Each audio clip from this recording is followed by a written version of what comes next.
Karamello. Sizga 2025-yilning eng sokin, lekin eng chuqur hissiyot uyg'otgan film haqida gaplashamiz. Bu film festival tanqidchilarini jim qoldirgan, tomoshabinlarni esa hayot haqida qayta o'ylashga majbur qilgan film nomi Karamello. Karamello 2025-yilda ekranlarga chiqqan ispancha drama bo'lib, Luz de la Ciudad filmi bilan tanilgan Alejandro Cortés suratga olgan. Film bir qarashda oddiy hayotiy hikoya, lekin ichida chuqur falsafa yashiringan. Filmda hattoki bosh qahramonlarning sodiq iti ham mustaqil obraz sifatida ishlatiladi. U filmning ruhini yumshatadi. Voqealar markazida Pedro ismli oshpaz. U yillar davomida mukammal ta'm, mukammal retsept va mukammal restoran orzusida yashaydi. Ammo hayot bir daqiqada hammasini o'zgartiradi. Unga og'ir tashxis qo'yiladi. Bu xabar Pedroning nafaqat tanasini, balki orzularini ham titratib yuboradi. Ammo u taslim bo'lmaydi.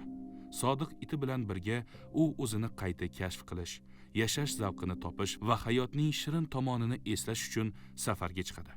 Film nomi Karamello, chunki u bizga shuni eslatadi. Hayot ba'zan achchiq bo'lishi mumkin, lekin ichida baribir shirin lahzalar ham bor.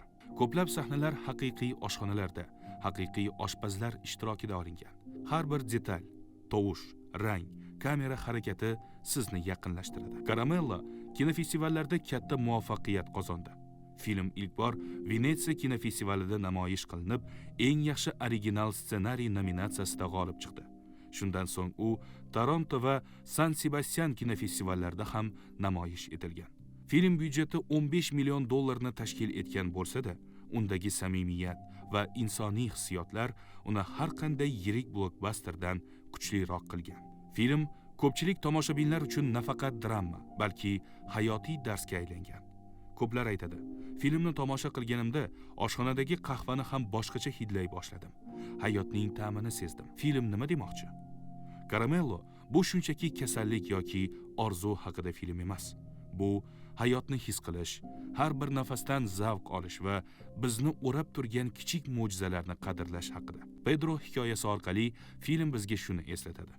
Inson orzusini yo'qotsa, o'zi yo'qoladi.